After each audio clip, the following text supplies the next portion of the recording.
ദേവ്ബന്ദ് ബറേൽവി മസ്ലക്കുമായി ബന്ധപ്പെട്ട രണ്ടാമത്തെ ചോദ്യം. ദേവ്ബന്ദ് ബറേൽവി മസ്ലക്കുകളുടെ രൂപീകരണ കാരണവും അതിൻ്റെ കാലവുമെല്ലാം ഒന്നാമത്തെ ചോദ്യത്തിൻ്റെ ഉത്തരമായി താങ്കൾ പറഞ്ഞു. എന്നാൽ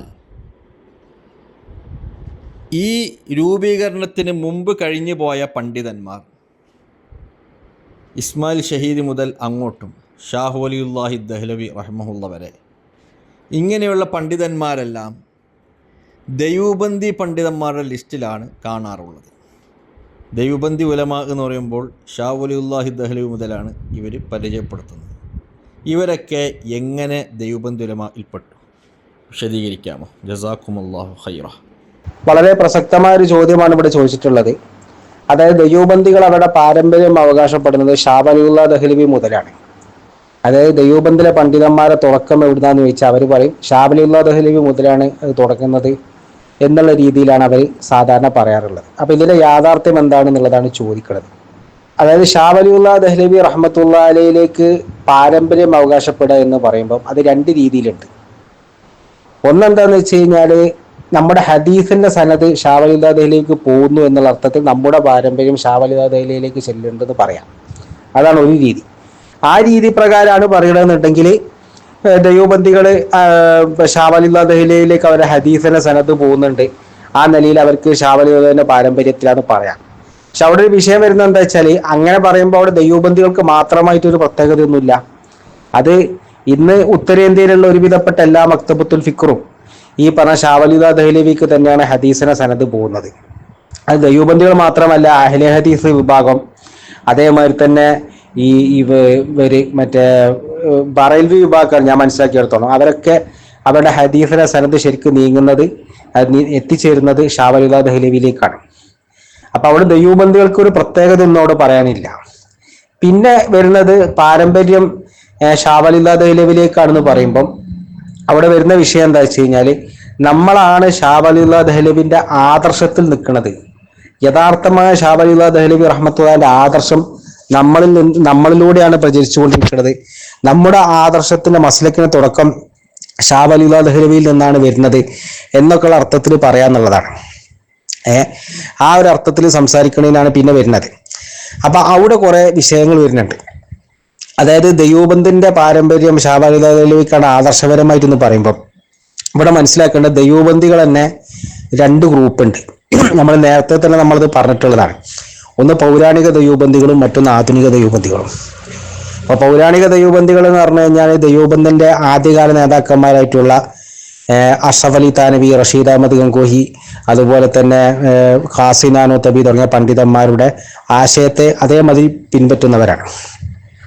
രണ്ടാമത്തെ ഗ്രൂപ്പ് പറഞ്ഞാൽ ആധുനിക ദേവ്ബന്ദികളാണ്. ആധുനിക ദേവ്ബന്ദികൾ പറഞ്ഞാൽ വഹാബിസത്തിന്റെ സ്വാധീനം കൂടിയിട്ടുള്ള വഹാബിസവും അതുപോലെ തന്നെ ദേവ്ബന്ദി ആശയം കൂടി മിക്സ് ചെയ്തുകൊണ്ട് പ്രചരിപ്പിച്ച് നടക്കുന്ന ദേവ്ബന്ദിന്റെ അഡ്രസ്സിൽ വഹാബിസം പ്രചരിപ്പിച്ച് നടക്കുന്ന വിഭാഗക്കാരാണ് ശരിക്കും രണ്ടാമത്തെ ഗ്രൂപ്പായ ആധുനിക ദേവ്ബന്ദികൾ. അപ്പൊ പൗരാണിക ദേവ്ബന്ദികളെ സംബന്ധിച്ചിടത്തോളം പറഞ്ഞാൽ അവര് ഇന്ന് നമ്മുടെ കേരള സുന്നികൾ പറയുന്ന ഒരുവിധപ്പെട്ട ആശയങ്ങളൊക്കെ അവർ അംഗീകരിക്കുന്നുണ്ട്. ഉദാഹരണം പറഞ്ഞു കഴിഞ്ഞാൽ ഔലിയാക്കള് വഫാത്തിന് ശേഷം സഹായിക്കും എന്നുള്ളത് പൗരാണിക ദേവ്ബന്ദികൾ അംഗീകരിക്കുന്നുണ്ട്. എത്രത്തോളം അവർ പറയുന്നുണ്ടെന്ന് വെച്ച് കഴിഞ്ഞാൽ ഭൗതിക ശരീരത്തോടു കൂടി തന്നെ ഔലിയാക്കൾ ദുനിയാവിൽ വന്നിട്ട് ഇവിടുത്തെ കാര്യങ്ങളൊക്കെ ഇടപെടാമെന്നാണ് പൗരാണിക ദേവ്ബന്ദികളുടെ അഭിപ്രായം. ഉദാഹരണമായിട്ട് അവരുടെ നേതാവായിട്ടുള്ള ഖാസി നാനൂത്തബി എന്നവർ ദേവ്ബന്ദിൽ ഒരു പ്രശ്നം ഉണ്ടായ സമയത്ത് ജസദ് ഉൻസുരിയോട് കൂടിയിട്ട്, ജസദ് ഉൻസുരി എന്ന് പറഞ്ഞാൽ അനാസിറുകളെ കൊണ്ട് നിർമ്മിക്കപ്പെട്ട ഭൗതിക ശരീരം, അങ്ങനെ തന്നെ കൃത്യമായി ജസദ് ഉൻസുരി എന്ന് കൃത്യമായിട്ട് പറയുന്നുണ്ട്. അതോട് കൂടിയിട്ട് ദുനിയാവിൽ നേരിട്ട് വന്നു എന്ന് തന്നെ പറയുന്ന സംഭവമുണ്ട്. അതേമാതിരി തന്നെ അഷ്റഫ് അലി താനുവിന്റെ വല്ലിപ്പ, പിതാമഹന്മാരിൽപ്പെട്ടവർ, അത് ഡയറക്റ്റ് വാപ്പന്റെ വാപ്പയാണ്, അത് അതിന്റെ മുമ്പത്തെ വാപ്പാണെന്ന് അറിയില്ല, അത് നോക്കണം. പക്ഷെ എന്തായാലും പിതാമഹന്മാരിൽപ്പെട്ടവർ അപ്പോൾ അവര് എന്ത് ചെയ്തു, മരണത്തിന് ശേഷം മറ്റേ സ്വന്തം വീട്ടിലേക്ക് വരികയും കുട്ടികൾക്ക് മിഠായി കൊടുക്കുകയും ചെയ്യുന്ന സംഭവം എൻ്റെ ഓർമ്മ ശരിയാണെങ്കിൽ കിതാബിലുണ്ട്. അപ്പൊ ഇതൊക്കെ പൗരാണിക ദേവ്ബന്ദികളുടെ നിലപാടാണ്. മരണപ്പെട്ടവർ സഹായിക്കുന്നതാണ് അവർ മനസ്സിലാക്കിയത്. അതേമാതിരി തന്നെ ഔലിയാക്കളെ ആലമിൽ തദ്ബീർ ചെയ്യും എന്നുള്ളത് അംഗീകരിച്ചിരുന്നവരായിരുന്നു ആര്, ഈ മറ്റേ പൗരാണിക ദേവ്ബന്ദികളായിട്ടുള്ള അഷ്റഫ് അലി താനവിയെ പോലത്തെ പണ്ഡിതന്മാർ. അതുപോലെ തന്നെ ഔലിയാക്കളെ മക്ബറക്ക് പവറും പോലീശയും ഉണ്ട് എന്ന് അംഗീകരിച്ചിരുന്നവരായിരുന്നു പൗരാണിക ദൈവബന്ധികൾ. അതായത് എത്രത്തോളം എന്ന് വെച്ചാൽ ഔലിയാക്കളെ മക്ബറിന്റെ അവിടെ പോയിട്ട് സൂഫികൾ ചെയ്യുന്ന മുറാക്കബ എന്ന് പറയുന്ന പ്രത്യേകമായ ധ്യാന പരിശീലന മുറ അത് ഖബറിന്റെ അടുത്ത് വെച്ച് ചെയ്യുകയും ഖബറിൽ നിന്നും ആത്മീയ പവർ കരസ്ഥമാക്കാൻ പറ്റുകയും ചെയ്യും എന്നുവരെ അംഗീകരിക്കുന്നവരായിരുന്നു പൗരാണിക ദൈവബന്ധികൾ. അതുപോലെ തന്നെ ഇന്ന് സുന്നികൾ ചെയ്യുന്നതായിട്ടുള്ള ഇസ്തിഹാസ, ഔലിയാക്കൾ ചെയ്യുന്ന ഇസ്തിഹാസ, അത് ഷിർക്കായിട്ട് റഷീദ് അഹമ്മദ് ഗംഗോയെ പോലത്തെ പണ്ഡിതന്മാർ മനസ്സിലാക്കിയിട്ടേ ഇല്ല. അപ്പോൾ അങ്ങനെ നോക്കുമ്പം അടിസ്ഥാനപരമായ കാര്യങ്ങളിലൊക്കെ പൗരാണിക ദൈവബന്ധികൾ എന്ത് ചെയ്യുന്നുണ്ട്, നമ്മുടെ കേരള സുന്നികളുമായിട്ട് യോജിച്ചു വരുന്നുണ്ട്. അപ്പോൾ പൗരാണിക ദൈവബന്ധികൾ പറയുകയാണെങ്കിൽ നമ്മൾ മറ്റേ ഇവിടെ ഷാവലിന്റെ പാരമ്പര്യത്തിലാണ് എന്ന് അവകാശപ്പെടുമ്പോൾ അതിന് സത്യത്തിൽ വലിയൊരു പ്രശ്നമൊന്നും ഞാൻ കാണുന്നില്ല. പക്ഷെ ഇവിടെ പ്രശ്നം വരുന്നത് എവിടെയെന്ന് വെച്ചാൽ ഇതേ വാദം ആധുനിക ദൈവബന്ധികൾ പറയുമ്പോഴാണ് പ്രശ്നം വരുന്നത്. ആധുനിക ദൈവബന്ധികൾ അപ്പോൾ പൗരാണിക ദൈവബന്ധികളെ സംബന്ധിച്ചിടത്തോളം പറഞ്ഞാൽ അടിസ്ഥാനപരമായ കാര്യങ്ങളിലൊക്കെ അവർ കേരള സുന്നികളുമായിട്ട് യോജിച്ചിട്ടാണ് പോണത്. പിന്നെ ശാഖാപരമായ ചില വിഷയങ്ങളിൽ, അഖീദയുടെ ശാഖാപരമായ ചില കാര്യങ്ങളിലും ഫിഖ്ഹിയായ ചില വിഷയങ്ങളിലും ഒക്കെ ഇഖ്തിലാഫുകൾ വരുന്നുണ്ട്. ചില ചർച്ചകളിലൊക്കെ അങ്ങോട്ടും ഇങ്ങോട്ടൊക്കെ വരുന്നുണ്ട്. അതിൽ നമ്മൾ എന്ത് ചെയ്യുന്നുണ്ട്, നമുക്ക് അവരുടെ നിലപാടുമായി യോജിപ്പില്ല, നമ്മൾ ആ വിഷയങ്ങൾ അവരെ റദ്ദ് ചെയ്യുന്നുണ്ട്. എന്നാലും എന്തുണ്ട്, സുന്നികൾ ഇവിടെ പറയുന്ന പല അടിസ്ഥാനപരമായ വിഷയങ്ങളും, അതായത് വഫാത്തിന് ശേഷം ഔലിയാക്കൾ സഹായിക്കുമെന്നുള്ള വിഷയം, ഔലിയാക്കളെ കറാമത്തുകൾ, ഔലിയാക്കൾ ആലമിൽ തദ്ബീർ ചെയ്യുമെന്നുള്ള വിഷയം തുടങ്ങിയ പ്രധാനപ്പെട്ട പല കാര്യങ്ങളും അവരെന്ത് ചെയ്യേണ്ട അംഗീകരിക്കുന്നവരാണ് പൗരാണിക ദൈവബന്ധികൾ. അതുകൊണ്ട് തന്നെ പൗരാണിക ദൈവബന്ധികൾ പറയാണ് നമ്മുടെ പാരമ്പര്യത്തിലാണ് ഷാ വലിയുല്ലാ ദഹ്ലവി എന്ന് പറഞ്ഞാൽ എന്തില്ല, അതിൽ നമ്മൾ വലിയ പ്രശ്നങ്ങൾ കാണുന്നില്ല. പക്ഷെ ഇവിടെ ആധുനിക ദൈവബന്ധി എന്ന് പറയുമ്പോൾ അവർ ശരിക്ക് സുഹാബികൾ നമ്മൾ കേരളത്തിൽ പറയുന്ന വിഭാഗം ഉണ്ടല്ലോ, അതേമാതിരിയുള്ള ഒരു ഗ്രൂപ്പാണ്. അവിടെയാണ് പ്രശ്നം വരുന്നത് ആധുനിക ദൈവബന്ധികൾ. കാരണം ഈ ആധുനിക ദൈവബന്ധികൾ എന്ന് പറയുന്നത് വഹാബിസം ദൈവബന്ധിസവുമായി മിക്സ് ചെയ്തിട്ട് പ്രചരിപ്പിക്കുന്നവരോ അല്ലെങ്കിൽ ദൈവബന്ധിന്റെ അഡ്രസ്സിൽ നമ്മൾ ദൈവബന്ധികളാന്ന് വാദിച്ചുകൊണ്ട് ആ ബാനറിൽ വഹാബിസം പ്രചരിപ്പിക്കുന്നവരാണ് ശരിക്കും പറഞ്ഞാൽ ആധുനിക ദൈവബന്ധികൾ എന്ന് പറഞ്ഞത്. അതായത് നമ്മുടെ നാട്ടിൽ നമ്മൾ സുഹാബികൾ എന്നൊക്കെ പറയുന്ന ഗ്രൂപ്പ് ഉണ്ടല്ലോ, ഏകദേശം അതേമാതിരിക്കുള്ള ഒരു വിഭാഗമാണ് ഈ പറഞ്ഞ ആധുനിക ദൈവബന്ധികൾ. അതേമാതിരി തന്നെ ഈ അഹ്ലെ ഹദീസ് വിഭാഗം എന്ന് പറഞ്ഞ ഗ്രൂപ്പ് ഉത്തരേന്ത്യയിലുണ്ട്. അതെന്ന് വെച്ചാൽ ഉത്തരേന്ത്യയിലുള്ള വഹാബി പ്രസ്ഥാനത്തിലാണ് അഹ്ലെ ഹദീസ് എന്ന് വിളിച്ചിട്ടുള്ളത്. ഇവിടെ പ്രശ്നം വരുന്നത് എവിടെയെന്ന് വെച്ചാൽ സുഹാബികളായിട്ടുള്ള ആധുനിക ദൈവബന്ധികളും വെള്ളം ചേർക്കാത്ത വഹാബികളായ അഹ്ലെ ഹദീസ് പ്രസ്ഥാനക്കാരും ഞങ്ങളുടെ പാരമ്പര്യത്തിലാണ് ഷാ വലിയുല്ലാ ദഹ്ലവി എന്ന് പറയുമ്പോൾ അവിടെ കുറെ കുഴപ്പങ്ങൾ വരുന്നുണ്ട്.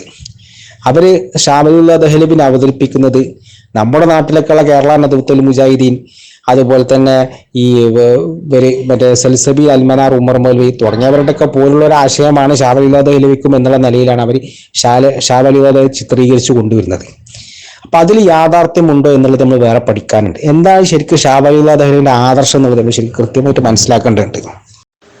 ഇത് ഇന്തിബാഹ് ഫി സലാസിൽ ഔലിയാ അല്ലാഹ് എന്ന് പറയുന്ന ഇവിടെ ഷാ വലിയുല്ലാ ദഹ്ലവിന്റെ കിതാബാണ്.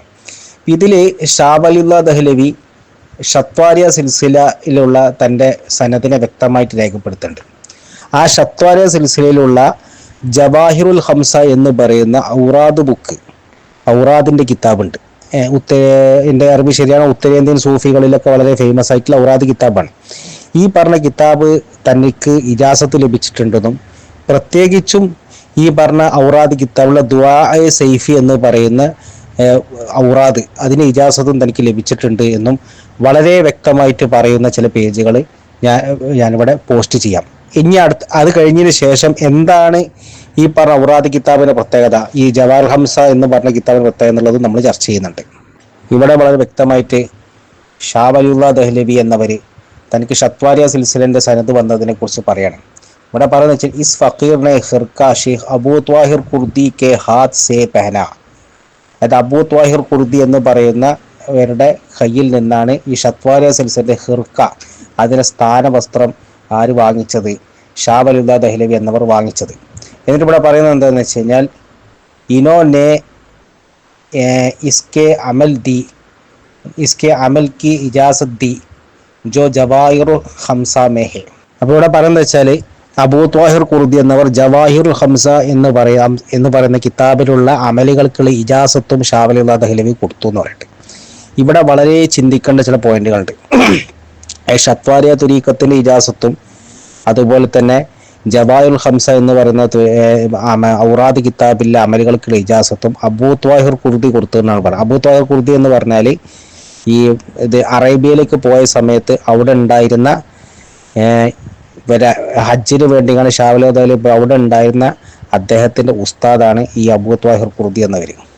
അപ്പോൾ ഇവിടെ വളരെ വ്യക്തമായിട്ട് നാം മനസ്സിലാവുക എന്താ വെച്ചാൽ അറബ് നാട്ടിലുണ്ടായിരുന്ന ഷാവലുല്ലാ ദഹ്ലവിന്റെ മശായിഖുകൾ അവരും വ്യക്തമായ രീതിയിൽ തസവൂഫിനെ അംഗീകരിക്കുന്നവരായിരുന്നു. അവരിൽ നിന്നാണ് ഷത്വാല സിൽസില വായിക്കുന്നത്. അത് മാത്രമല്ല അബൂ ത്വാഹിർ ഖുർദി എന്നവരാണ് ജവാഹിറുൽ ഹംസ എന്ന് പറയുന്ന അമലിന്റെ ഇജാസത്ത് കൊടുക്കുന്നത്. ജവാഹിറുൽ ഹംസ എന്ന് പറയുന്ന ഔറാദ് കിതാബിൽ ഇസ്തിഗാസ ഉള്ള ഔറാദുകളാണ് ഉള്ളത്. ഇപ്പോൾ ഉദാഹരണം പറഞ്ഞാൽ എന്തുണ്ട്, ദുആഎ സൈഫി എന്ന് പറയുന്ന ഔറാദുണ്ട്. അതിൽ അലി റളിയല്ലാഹു അൻഹു വിളിച്ചുകൊണ്ട് ഇസ്തിഗാസ ചെയ്യുന്ന ഔറാദാണത്. അതിൽ അലി റളിയല്ലാഹു അൻഹു ഇസ്തിഗാസ വരുന്നുണ്ട്. അത് ഞങ്ങൾക്ക് വ്യക്തമായ രീതിയിൽ നമ്മൾ ഉദ്ധരിക്കുന്നുണ്ട്. അതുപോലെ തന്നെ ജവാഹിറുൽ ഹംസ എന്ന് പറയുന്ന കിതാബിൽ തന്നെയുള്ള മറ്റൊരു ഔറാദാണ് ദുആഎ ഹൈദരി എന്ന് പറയുന്ന ഔറാദ്. അതിലും അലി റളിയല്ലാഹു അൻഹു ഇസ്തിഗാസ ചെയ്യുന്നുണ്ട്. അപ്പൊ ഇസ്തിഗാസയുള്ള ഔറാദുകളുള്ള കിതാബാണ് ജവാഹിറുൽ ഹംസ എന്ന് പറയുന്ന കിതാബ്. അതിലുള്ള അമലുകളൊക്കെ ചെയ്യാൻ ഇജാസത്ത് ആരാണ് കൊടുക്കുന്നത്? ഇസ്തിഗാസുള്ള അമലുകൾ ചെയ്യാൻ ഇജാസത്ത് ആരാണ് കൊടുക്കുന്നത്? അബൂ ത്വാഹിർ ഖുർദി എന്നവരാണ്. ഇതിൽ നിന്ന് തന്നെ ചില ആളുകൾ പറയുന്ന ഒരു തെറ്റിദ്ധാരണ ഉണ്ട്. ആ തെറ്റിദ്ധാരണ ഇവിടെ തിരുത്തപ്പെടുന്നത് എന്താ വെച്ചാൽ ഷാവലുല്ലാഹ്, ചില ആളുകൾ പറഞ്ഞ ഷാവലുല്ലാഹ് ദഹ്ലവി ആദ്യ കാലഘട്ടത്തിൽ സുന്നിയായിരുന്നു. പിന്നീട് എന്തുണ്ട്, ഹജ്ജിന് വേണ്ടി കണ്ട് അറേബ്യയിലേക്ക് പോയ ശേഷം അവിടുത്തെ പണ്ഡിതന്മാരിൽ നിന്ന് വഹാബിസം സ്വീകരിക്കുകയും പിന്നീട് വഹാബിയാകുകയും ചെയ്തിട്ടുണ്ട്. അതാണ് ഈ പറഞ്ഞ ഷാവലുല്ലാഹ് ദഹ്ലവിന്റെ കിതാബിലൊക്കെ ചില വഹാബിസത്തിന്റെ പ്രസ്താവനകൾ എന്നൊക്കെ പറയാറുണ്ട്. സത്യത്തിൽ ആ പറഞ്ഞ വാദം എന്താണ് മുച്ചൂടും പൊളിയുന്ന തരത്തിലുള്ള തെളിവാണ് ഇപ്പോൾ വരുന്നത്. കാരണം ഈ പറയുന്ന ഷാവലുല്ലാഹ് ദഹ്ലവിന്റെ അറേബ്യയിൽ ഉണ്ടായിരുന്ന മശായിഖുകളും ഇസ്തിഗാസവാദികളുമായിരുന്നു. മാത്രമല്ല അവരെന്തുണ്ട്, ത്വരീഖത്തുകൾ ഉള്ളവരുമായിരുന്നു എന്നുള്ളത് വളരെ വ്യക്തമായി തെളിയിക്കുന്ന തെളിവാണിത്. വീണ്ടും തൊട്ടടുത്ത പേജിൽ തന്നെ പറയുന്ന നോക്കിക്കോളി, ഇനോനെ ദുആയെ സൈഫി की इजाजत बल्कि इजाजत जमी अमाल जवाहिर खमसा के बयान की. അതായത് ഷാവലുല്ലാഹ് ദഹ്ലവിക്ക് ദുആയെ സൈഫി എന്ന് പറയുന്ന ഔറാദ് അതിന് ഇജാസത്ത് ലഭിച്ചു എന്ന് മാത്രമല്ല ഈ ജവാഹിറുൽ ഹംസ എന്ന് പറയുന്ന കിതാബിലുള്ള മുഴുവൻ അമാലുകൾക്കുമുള്ള ഇജാസത്തുകൾ ബയാൻ ചെയ്തിട്ടുണ്ട് എന്ന് വളരെ വ്യക്തമായിട്ട് തന്നെ പറയുന്നുണ്ട്. അപ്പോൾ ഇനി നമുക്ക് ഈ ജവാഹിറുൽ ഹംസ എന്ന് പറയുന്ന കിതാബിലുള്ള ദുആയെ സൈഫി എന്ന് പറഞ്ഞ ഔറാദ്, അതുപോലെ മറ്റൊരു ഔറാദും നമുക്ക് എന്താണ് അതിൽ പറഞ്ഞിട്ടുള്ളത് എന്നുള്ളത് നമുക്ക് നോക്കാം. അപ്പോൾ ഇത് ജവാഹിർ ഹംസ എന്ന് പറഞ്ഞ കിതാബാണ്. ഇത് ഷെയ്ഖ് മുഹമ്മദ് ഹൗസ് ഗ്വാളിയോരി എന്ന് പറയുന്ന പണ്ഡിതൻ ഒരുമിച്ച് കൂട്ടിയിട്ടുള്ള ഫാർസിയിലുള്ള, അതായത് ഫാർസിയിലാണ് അതിൻ്റെ നോട്ട്സ് ഹാഷിയൊക്കെ എഴുതിയിട്ടുള്ളത്. അപ്പോൾ അതിൽ എഴുതപ്പെട്ടിട്ടുള്ള വലിയൊരു ഔറാദ് ബുക്കാണ് ജവാഹിർ ഹംസ എന്ന് പറയുന്നത്. ഇന്ത്യൻ ഉപഭൂഖണ്ഡത്തിലുള്ള പ്രധാനപ്പെട്ട സൂഫി ത്വരീഖത്തുകളൊക്കെ ഈ ഔറാദുകൾ മുമ്പ് കാലത്ത് ചൊല്ലിയിട്ടുണ്ടായിരുന്നു. ഈ പറഞ്ഞ ജവാഹിറുൽ ഹംസ പിന്നീട് ഉറുദുവിലേക്ക് ട്രാൻസ്ലേറ്റ് ചെയ്തതിൽ ഏറ്റവും ഫേമസ് ആയ ട്രാൻസ്ലേഷനാണ് മൗലാന മിർസ മുഹമ്മദ് ബേഗ് നക്ഷബന്ദി എന്നിവർ ട്രാൻസ്ലേറ്റ് ചെയ്തിട്ടുള്ള ഉറുദു കിതാബ്. ഇതാണ് ജവാഹിർ ഹംസ. ഈ ജവാഹിർ ഹംസന്റെ ഇജാസത്താണ് ആർക്ക് കൊടുത്തിട്ടുള്ളത്? ഷാവലുല്ലാഹ് ദഹ്ലവി കൊടുത്തിട്ടുള്ളത്. ജവാഹിർ ഹംസയിൽ എന്തൊക്കെ ചർച്ച ചെയ്യേണ്ടതെന്ന് വെച്ചാൽ ദുആയെ സൈഫി പറയുന്നുണ്ട്. അതിൽ അലി റളിയല്ലാഹു അൻഹു ഇസ്തിഗാസ ചെയ്യുന്ന ഭാഗമുണ്ട്. പിന്നെ നാദെ അലി എന്ന് പറയുന്ന അലി ഇസ്തിഗാസ ചെയ്യുന്ന ഔറാദ് അതിൽ വരുന്നുണ്ട്. പിന്നെ അതേമാതിരി തന്നെ ദുആയെ ഹൈദരി എന്ന് പറയുന്ന ഔറാദ് ഈ ജവാഹിർ ഹംസയിൽ വരുന്നുണ്ട്. അതിലും അലി റളിയല്ലാഹു അൻഹു ഇസ്തിഗാസ ചെയ്യുന്നുണ്ട്. ഇതിലുള്ള അമലുകൾക്കൊക്കെയുള്ള ഇജാസത്ത് എന്തുണ്ട്, ഷാവലുല്ലാഹ് ദഹ്ലവിക്ക് മക്കയിലുണ്ടായിരുന്ന, എൻ്റെ അറിവിഷയാണ് മക്കയിലുണ്ടായിരുന്ന അബൂ ത്വാഹിർ ഖുർദി എന്നിവരിൽ നിന്ന് ലഭിച്ചിട്ടുണ്ട് എന്നുള്ളതാണ് വളരെ വ്യക്തമായിട്ട് രേഖപ്പെടുത്തിയിട്ടുള്ളത്. അപ്പോൾ ഇതിൽ വളരെ വ്യക്തമായിട്ട് ദുആയെ സൈഫിന്റെ മുഖദ്ദിമ രേഖപ്പെടുത്തിയിരിക്കുക ജവാഹിറുൽ ഹംസയിൽ.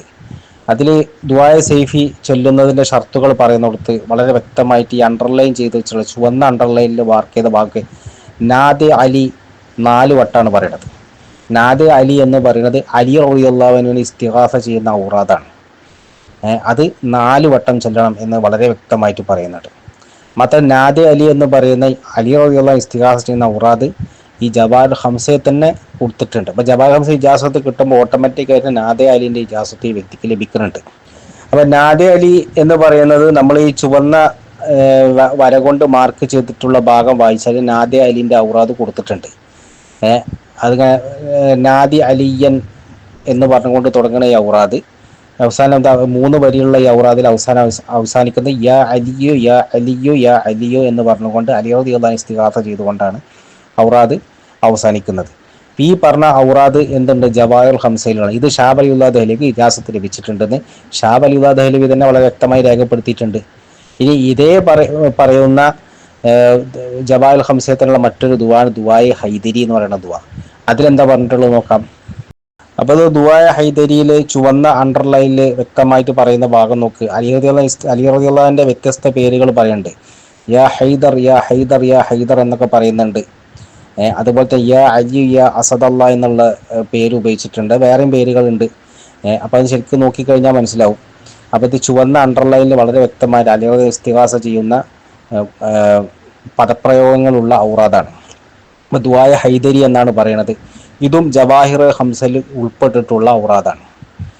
അപ്പോൾ ഇത്തരത്തിൽ ഇസ്തിഗാസ ഉള്ള വളരെ അത് അലി റളിയല്ലാഹു അൻഹു ഇസ്തിഗാസ ചെയ്യുന്നതായിട്ടുള്ള ഔറാദുള്ള വളരെ വ്യക്തമായ രീതിയിലുള്ള ഔറാദുള്ള കിതാബ്, അതിൻ്റെ അമലുകൾ ഒക്കെ ഈ പറഞ്ഞ ഷാ വലിയുല്ലാഹ് ഇജാസത്ത് കിട്ടിയിട്ടുണ്ട് എന്ന് ഷാ വലിയുല്ലാഹ് ദഹ്ലവി തന്നെ വളരെ വ്യക്തമായിട്ട് കിതാബ് രേഖപ്പെടുത്തിയതാണ്. അപ്പം നമുക്ക് ഇവിടുന്ന് വ്യക്തമായിട്ട് മനസ്സിലാക്കാൻ കഴിയുന്ന കാര്യം വെച്ചാൽ ഈ ഔലിയാക്കളുള്ള സഹായതേട്ടത്തെ വളരെ വ്യക്തമായി അംഗീകരിച്ചിരുന്നവരായിരുന്നു ഷാ വലിയുല്ലാഹ് ദഹ്ലവി. അത് ഷിർക്കാണ് കുഫ്രാണ് എന്ന് പറയുന്ന വഹാബി വാദങ്ങളൊന്നും മഹാനവർക്ക് ഇല്ലായിരുന്നു. ഇത് ഷാ അബ്ദുൽ അസീസ് ദഹ്ലവി റഹ്മത്തുള്ളാഹി അലൈഹിന്റെ കിതാബാണ്, ബുസ്താൽ മുഹദ്ദിസീൻ എന്നാ പറയാം. ഷാ അബ്ദുൽ അസീസ് ദഹ്ലവി പറഞ്ഞാൽ ഷാ വലിയുല്ലാഹ് ദഹ്ലവിന്റെ മകനാണ്. മാത്രമല്ല എല്ലാ നിലയിലുമുള്ള പിന്തുടർച്ചക്കാരനാണ്. എന്ന് വെച്ചാൽ ഷാ വലിയുല്ലാഹ് ദഹ്ലവി റഹ്മത്തുള്ളാഹിന്റെ ഇൽമിയായ വിറാസത്തും തസവുഫിലുള്ള വിറാസത്തും ഒക്കെ ലഭിച്ചിട്ടുള്ള ഷാ വലിയുല്ലാഹ് ദഹ്ലവി റഹ്മത്തുള്ളാഹി അലൈഹിന്റെ മസ്ലക്കിനെ പരിപൂർണമായും പ്രതിനിധീകരിക്കുന്ന ഒരു മഹാനരാണ് ഷാ അബ്ദുൽ അസീസ് ദഹ്ലവി റഹ്മത്തുള്ളാഹി അലൈഹി. ഈ ഷാ അബ്ദുൽ അസീസ് ദഹ്ലവി റഹ്മത്തുള്ളാഹി അലൈഹിന്റെ കിതാബിൽ ബുസ്താൻ മുഹദ്ദിസീൻ എന്ന് പറയുന്ന ഈ കിതാബിൽ വളരെ വ്യക്തമായിട്ട് ചർച്ച ചെയ്യുന്ന വിഷയം അഹമ്മദ് സറൂഖ് റളിയല്ലാഹു അൻഹുവിനെ കുറിച്ചാണ് പറയുന്നത്. അപ്പോൾ അഹമ്മദ് സറൂഖ് മദ്ഹുകളൊക്കെ എടുത്തു പറയാണ്, അവരെ പറ്റിയുള്ള മഹത്വങ്ങളൊക്കെ പറഞ്ഞിട്ട് അഹമ്മദ് സറൂഖ് റളിയല്ലാഹു അൻഹു പറഞ്ഞൊരു വിഷയം അതിവിടെ പറയണം. അതാണ് ചുവന്ന അണ്ടർലൈനിൽ ഇപ്പോൾ മാർക്ക് ചെയ്തിട്ടുള്ളത്. എന്താണ് അഹമ്മദ് സറൂഖ് റളിയല്ലാഹു അൻഹു പറയുന്നത്? മഹാനവറുകൾ പറയുന്ന വിഷയം എന്താ വെച്ചാൽ, ഞാൻ തീർച്ചയായിട്ടും എൻ്റെ മുരീദന്മാർ പ്രയാസത്തിൽ നിൽക്കുന്ന സമയത്ത്, അതുപോലെ തന്നെ ക്രൂരതയും അക്രമവും അവരുടെ നേരെ ഉണ്ടാവുന്ന സമയത്ത്, അതുപോലെ തന്നെ എൻ്റെ മുരീദന്മാർക്ക് ദുഃഖവും ഭയവും ഒക്കെ ഉണ്ടാവുന്ന സമയത്ത് അവരെ സമാധാനം കൊണ്ട് അനുഗ്രഹിക്കുന്നതാണ്. ആരാ പറയണത്? അഹമ്മദ് സറൂഖ് റളിയല്ലാഹു അൻഹു. എന്നിട്ട് അഹമ്മദ് സറൂഖ് പറയാണ്, ഇത്തരത്തിലുള്ള സന്ദർഭങ്ങൾ എൻ്റെ മുരീദന്മാർക്ക് വരികയാണെങ്കിൽ അവരെന്താ ചെയ്യേണ്ടത്? അവരെന്നെ വിളിക്കണം, യാ സറൂഖ് എന്ന് പറഞ്ഞുകൊണ്ട് എന്നെ വിളിക്കണം. അപ്പോൾ ഉടനെ തന്നെ ഞാൻ അവരുടെ സഹായത്തിന് വേണ്ടി വന്നെത്തുന്നതാണ് എന്ന് എന്തുണ്ട് മഹാനരായ അഹമ്മദ് സറൂഖ് റളിയല്ലാഹു അൻഹു പറഞ്ഞതായിട്ട് ഷാ അബ്ദുൽ അസീസ് ദഹ്ലവി റഹ്മത്തുള്ളാഹി അലൈഹി വളരെ വ്യക്തമായിട്ട് തൻ്റെ കിതാബിൽ ഉദ്ധരിക്കുകയാണ്. ഇതിൽ നിന്ന് തന്നെ എന്ത് മനസ്സിലായി? ഷാ അബ്ദുൽ അസീസ് ദഹ്ലവി റഹ്മത്തുള്ളാഹി അലൈഹി ഔലിയാക്കളായ മഹത്തുക്കളോടുള്ള സഹായതേട്ടത്തെ അംഗീകരിച്ചിട്ടുണ്ട്. ആ സഹായതേട്ടം ചെയ്യുന്ന സമയത്ത് ആ മഹത്തുക്കളായ ഔലിയാക്കൾ സഹായത്തിന് വന്നെത്തുമെന്നുള്ള യാഥാർത്ഥ്യത്തെയും പരിപൂർണമായും അംഗീകരിച്ചിരുന്നവരാണ് എന്നുള്ള നമുക്ക് മനസ്സിലായി. അപ്പൊ ഇത് ഷാ വലിയുല്ലാഹ് ദഹ്ലവിന്റെ ഈ കാഴ്ചപ്പാട്, നേരത്തെ പറഞ്ഞ ഷാ വലിയുല്ലാഹ് ഇസ്തിഗാസനെ അംഗീകരിച്ചവരാണെന്ന് പറഞ്ഞല്ലോ, ഈ കാഴ്ചപ്പാട് ഷാ വലിയുല്ലാഹ് ദഹ്ലവിന്റെ കാലത്ത് മാത്രമല്ല ഉണ്ടായിരുന്നത്, മഹാനവറുകളുടെ കാലത്തിന് ശേഷവും മഹാനവറുടെ പിൻഗാമികളും ഈ കാഴ്ചപ്പാടിൽ പോയവരാണെന്ന് തെളിയിക്കുന്ന ഒരു ഇബാറത്താണ് ഇപ്പോൾ ഈ കാണുന്നത്. ഇത് ഷാ വലിയുല്ലാഹ് ദഹ്ലവി റഹ്മത്തുള്ളാഹി അലൈഹിന്റെ ഹമആത്ത് എന്ന് പറയുന്ന കിതാബിലുള്ള 61-ാമത്തെ പേജിലുള്ള ഉദ്ധരണിയാണ്. അപ്പോൾ ഇതിൽ പറയുന്ന വിഷയം, ഷാ വലിയുല്ലാഹ് ദഹ്ലവി മഹാനവറുകൾ ഇസ്തിഗാസയുള്ള ഔറാദുകൾ ഇജാസത്ത് സ്വീകരിച്ചിരുന്നെന്ന് മാത്രമല്ല, മുഹീദ്ദീൻ ഷെയ്ഖിനെ കുറിച്ച് മഹാനവറുകൾ പറയുന്ന വിഷയം, മുഹീദ്ദീൻ ഷെയ്ഖ് ഖബറിൽ നിന്നുകൊണ്ട് ജീവിച്ചിരിക്കുന്നവരെ പോലെ തസറുഫാത്ത് നടത്തും, കൈകാര്യകർത്തം നടത്തും എന്നുള്ളത് ഉദ്ധരിച്ചിട്ടുണ്ട്. അപ്പോൾ ഹമാഅത്തിലുള്ള ഈ ഉദ്ധരണി എന്ന് പറഞ്ഞാൽ ഫാർസി ഉദ്ധരണിയാണ്. അപ്പോൾ അതിൻ്റെ മൊത്തമായ ഒരു ആശയമാണ് ഞാനിവിടെ പറയണത്. ഇവിടെ എന്താ പറയുക വെച്ചാൽ, ഉമ്മത്തിലുള്ള ഔലിയാക്കളും അതുപോലത്തെ അസ്ഹാബ് ത്വരീഖത്തിൽപ്പെട്ടവരുടെയും ഇടയിൽ ശക്തമായ ഹാലിൻ്റെ ഉടമയായിട്ടുള്ള വ്യക്തിത്വമാണ് ഷെയ്ഖ് മുഹ്യിദ്ദീൻ അബ്ദുൽ ഖാദിർ ജീലാനി റളിയല്ലാഹു അൻഹു. അപ്പോൾ മുഹ്യിദ്ദീൻ ഷെയ്ഖ് റളിയല്ലാഹു അൻഹു ജദ്ബിൻ്റെ മാർഗത്തെ ശക്തമായ വഴികളിലൂടെ ത്വരീഖത്തിൻ്റെ അസുലമായിട്ട് യോജിപ്പിച്ചുകൊണ്ടാണ് ഈ ആത്മീയ പദവിയിൽ, ഈ മക്കാമിൽ പരിപൂർണമായിട്ടും കാലുറപ്പിച്ചിട്ടുള്ളത്. അതുകൊണ്ട് തന്നെ പറയപ്പെടുന്നു, മൊഹീദ്ദീൻ ശൈഖ് റളിയല്ലാഹു അൻഹു തൻ്റെ ഖബറിൽ നിന്നുകൊണ്ട് ജീവിച്ചിരിക്കുന്നവരെ പോലെ തസറുഫ് ചെയ്യുന്നു, കൈകാര്യകർത്തൃത്വം ചെയ്യുന്നു എന്ന് പറയപ്പെടുന്നു എന്ന് വളരെ വ്യക്തമായിട്ട് ഷാ വലിയുല്ലാഹി ദഹ്ലവി ഹമായത്തിലും പറഞ്ഞിട്ടുണ്ട്. ഇനി ഇവിടെ വരുന്ന ഒരു സംശയം എന്താ വെച്ചാൽ, ഉമർ ഇച്റവി എന്ന് പറയുന്ന ഒരു ബറേൽവി പണ്ഡിതൻ തൻ്റെ മിഖ്യാസ് ഹനഫിയത്ത് എന്ന് പറയുന്ന പുസ്തകത്തിൽ ഷാ വലിയുല്ലാഹി ദഹ്ലവി എതിർത്തിട്ടുണ്ട്. അപ്പോൾ സുന്നി പണ്ഡിതന്മാർ ഷാ വലിയുല്ലാഹി ദഹ്ലവിക്ക് എതിരാണോ എന്നുള്ളൊരു ചോദ്യം ഇവിടെ വരുന്നുണ്ട്.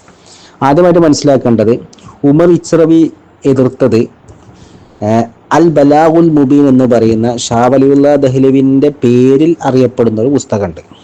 ആ പുസ്തകത്തിലെ പ്രസ്താവനകളെയാണ് എതിർക്കുന്നത്. അൽ ബലാഗുൽ മുബീൻ എന്നുള്ള കിതാബിൽ എന്തുണ്ട്? ഈ അമ്പിയാക്കൾ എതിർത്തുകൊണ്ടുള്ള പ്രസ്താവനകൾ, തവസ്സുലിനെ എതിർത്തുകൊണ്ടുള്ള പ്രസ്താവനകൾ, വഹാബികളുടെ ട്രേഡ് മാർക്കായിട്ടുള്ള ശൈലിയിലാണ് ആ പുസ്തകം എഴുതപ്പെട്ടിട്ടുള്ളത്. അപ്പം അതിൻ്റെ പേരിലാണ് ഉമർ ഇച്റവി എന്ത് ചെയ്തത്? ഷാ വലിയുല്ലാഹി ദഹ്ലവിനെ എതിർത്തത്. പക്ഷെ സത്യത്തിൽ ഈ പറഞ്ഞ അൽ ബലാഗുൽ മുബീൻ എന്നുള്ള കിതാബ് സത്യത്തിൽ ഷാ വലിയുല്ലാഹി ദഹ്ലവി എഴുതിയതല്ല. അത് ഉമർ ഇച്റവിക്ക് അറിയില്ലായിരുന്നു. ഉമർ ഇച്റവി എന്നവർ 1971 മരണപ്പെട്ടിട്ടുണ്ട്. ഷാ വലിയുല്ലാഹി ദഹ്ലവിൻ്റെ ഗ്രന്ഥങ്ങളിൽ നടന്ന ധാരാളം അട്ടിമറികൾ നടന്നിട്ടുണ്ട്. പല പുസ്തകങ്ങളും വ്യാജമായിട്ട് ഷാ വലിയുല്ലാഹി ദഹ്ലവിയിലേക്ക് ആരോപിക്കപ്പെടുകയും ഷാ വലിയുല്ലാഹി ദഹ്ലവി തന്നെ എഴുതിയ പല പുസ്തകങ്ങളും പല തിരുമറികളും നടത്തപ്പെടുകയും ചെയ്തിട്ടുണ്ട്. ഇതിനെപ്പറ്റിയുള്ള വിപുലമായ റിസർച്ചുകൾ നടക്കുന്നത് 1976 മുതലാണ്. ഷാ വലിയുല്ലാഹി ദഹ്ലവിൻ്റെ പേരിൽ ആരോപിക്കപ്പെടുന്ന വ്യാജ കിതാബുകൾ, അതിൻ്റെ ഒരു ലിസ്റ്റ് തയ്യാറാക്കപ്പെട്ടത് കൊണ്ട് ആദ്യത്തെ പുസ്തകം ഇറങ്ങുന്നത് തന്നെ 1976 എൻ്റെ ഓർമ്മ ഹക്കീം ബർക്കത്തി എന്നവരാണ് അത് എഴുതിയിട്ടുള്ളത്. ആ പുസ്തകത്തിൽ ടോപ്പ് ലിസ്റ്റിൽ വന്നിട്ടുള്ള പുസ്തകം തന്നെ അൽ ബലാഗുൽ മുബീൻ എന്ന് പറയുന്ന പുസ്തകം. ഇത് ഷാ വലിയുല്ലാഹി ദഹ്ലവി എഴുതിയതല്ല എന്ന് വളരെ വ്യക്തമായിട്ട് തന്നെ ആ കിതാബ് രേഖപ്പെടുത്തിയിട്ടുണ്ട്. അപ്പോൾ അത് ഷാ വലിയുല്ലാഹി ദഹ്ലവിൻ്റെതാണ് എന്നുള്ള ധാരണയിലാണ് എന്ത് ചെയ്തത്? ഉമർ ഇച്റവി എന്ത് ചെയ്തത്? ഷാ വലിയുല്ലാഹി ദഹ്ലവിനെ എതിർത്തത്. ഇതാണ് നമ്മൾ മനസ്സിലാക്കേണ്ട വിഷയം. പിന്നെ വരുന്ന മറ്റൊരു സംശയം, ഷാ വലിയുല്ലാഹി ദഹ്ലവിൻ്റെ കിതാബിൽ പലതിലും വഹാബിസത്തിനെ ന്യായീകരിക്കുന്ന രീതിയിലുള്ള പ്രസ്താവനകൾ ഉണ്ടല്ലോ എന്നുള്ളൊരു സംശയം വരുന്നുണ്ട്. ആദ്യമായിട്ട് മനസ്സിലാക്കേണ്ട, അത്തരത്തിലുള്ള പ്രസ്താവനകളൊക്കെ ഷാ വലിയുല്ലാഹി ദഹ്ലവി കിതാബിൽ കടത്തിക്കൂട്ടിയതാണ് എന്നുള്ളതാണ് എൻ്റെ സത്യം. അതിൽ ഷാ വലിയുല്ലാഹി ദഹ്ലവിൻ്റെ പുസ്തകങ്ങളിൽ വ്യാപകമായി തിരിമറി പിന്നീട് നടത്തപ്പെടുകയും അതുപോലെ തന്നെ ഈ വഹാബിസം, മുഹമ്മദ് അബ്ദുൽ വഹാബിൻ്റെ ആശയങ്ങൾ ഇന്ത്യൻ ഉപഭൂഖണ്ഡത്തിൽ പ്രചരിപ്പിക്കണം എന്നുള്ള ലക്ഷ്യത്തെ താല്പര്യമുള്ള ആൾക്കാർ ഷാ വലിയുല്ലാഹി ദഹ്ലവിൻ്റെ ഗ്രന്ഥങ്ങളിൽ വ്യാപകമായി തിരിമറി നടത്തുകയും പലതും കൂട്ടിച്ചേർക്കുകയും പലതും കുറയ്ക്കുകയും വെട്ടിക്കുറയ്ക്കുകയും ചെയ്യും. എഴുതിയ പുസ്തകങ്ങളിൽ തന്നെ. പിന്നെ അതല്ലാതെ നോക്കുകയാണെങ്കിലും ഷാ വലിയുല്ലാഹി ദഹ്ലവിൻ്റെ പേരിൽ തന്നെ പല പുസ്തകങ്ങളും വ്യാജ കിതാബുകൾ അടിച്ചിറക്കുകയും ചെയ്തിട്ടുണ്ട്. ഉദാഹരണം, അൽ ബലാഗുൽ മുബീൻ ഷാ വലിയുല്ലാഹി ദഹ്ലവി എഴുതിയത് തന്നെ അല്ല, എഴുതാതെ ഷാ വലിയുല്ലാഹി ദഹ്ലവിൻ്റെ പേരിൽ ആരോപിക്കപ്പെട്ടുകൊണ്ട് ഇറങ്ങിയിട്ടുണ്ട്. അപ്പോൾ ആ പുസ്തകങ്ങളൊക്കെ എന്ത് ചെയ്തിട്ടുണ്ട്? അച്ചടിക്കപ്പെട്ട് ഇതാക്കിയിട്ട് അങ്ങനെ വന്നതാണ് പല പ്രസ്താവനകളും.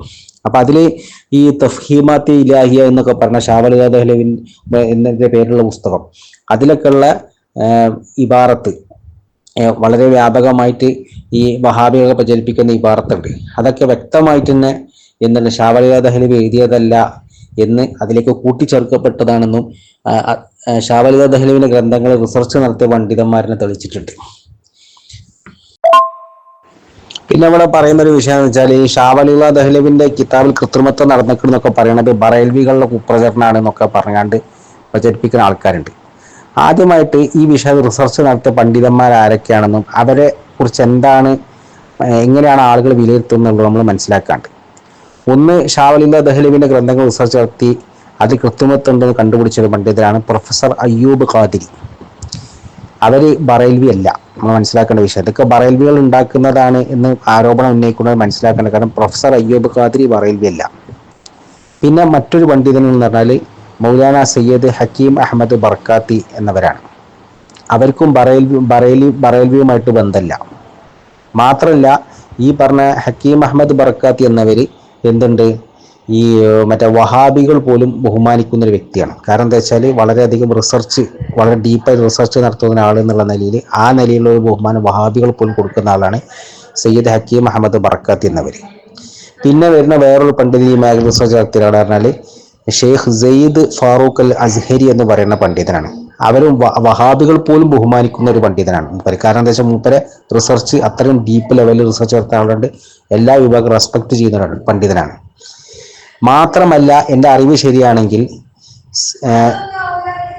സുലൈമാൻ നദ്വി എന്ന് പറയുന്ന പണ്ഡിതൻ, എൻ്റെ അറിവ് ദൈവബന്ധുക്കൾക്ക് അംഗീകരിക്കുന്ന പണ്ഡിതൻ, അവർ പോലും എന്തുണ്ട് ഈ പറഞ്ഞ ഷാ വലിയുല്ലാഹി ദഹ്ലവിന്റെ ഗ്രന്ഥങ്ങളിൽ കൃത്രിമത്വങ്ങൾ നടന്നിട്ടുണ്ട് എന്ന് അംഗീകരിച്ചവരായിരുന്നു. അപ്പൊ നമ്മളിവിടെ മനസ്സിലാക്കേണ്ട വിഷയം, ഇതൊരു ബറൈൽവി സൃഷ്ടിയല്ല ഈ വാദം. ഇത് വ്യക്തമായ പഠനങ്ങളുടെ അടിസ്ഥാനത്തിൽ എന്തുണ്ട് ഈ വിഷയത്തിൽ ശരിക്കും റിസർച്ച് നടന്നതിന് ശേഷം ഗ്രന്ഥങ്ങളൊക്കെ വ്യക്തമായി പഠിച്ചതിന് ശേഷമാണ് ഈ ഒരു നിഗമനത്തിൽ വന്നിട്ടുള്ളത്. ഷാ വലിയുല്ലാഹി ദഹ്ലവിന്റെ ഗ്രന്ഥങ്ങളിൽ വ്യാപകമായ കൃത്രിമത്വങ്ങൾ നടന്നിട്ടുണ്ട്. അതുകൊണ്ട് തന്നെ ഇത്തരത്തിലെ വഹാബിസത്തിന് സപ്പോർട്ടായി കൊണ്ട് വന്നിട്ടുള്ള പ്രസ്ഥാനങ്ങൾ നടന്നാൽ അതൊക്കെ അതിൽ ഒന്നുകിൽ ആ ഗ്രന്ഥങ്ങളിൽ മൊത്തത്തിൽ തന്നെ ഷാ വലിയുല്ലാഹി ദഹ്ലവിന്റെ ആയിരിക്കില്ല, ഷാഹിദിന്റെ ആരോപിക്കപ്പെടുന്ന ഗ്രന്ഥങ്ങളായിരിക്കും, അല്ലെങ്കിൽ ഷാ വലിയുല്ലാഹി ദഹ്ലവിന്റെ ആ ഗ്രന്ഥത്തിൽ കൃത്രിമത്വങ്ങൾ നടന്നിട്ടുണ്ട്, കൂട്ടിച്ചേർക്കുകയോ അല്ലെങ്കിൽ ഉള്ളത് വെട്ടിച്ചുരുക്കുകയൊക്കെ ചെയ്തുകൊണ്ടൊക്കെ ആ പുസ്തകങ്ങൾ പ്രസിദ്ധീകരിക്കപ്പെടുകയാണ് ചെയ്തിട്ടുള്ളത് എന്നുള്ളതാണ് നമ്മൾ മനസ്സിലാക്കേണ്ട വിഷയം.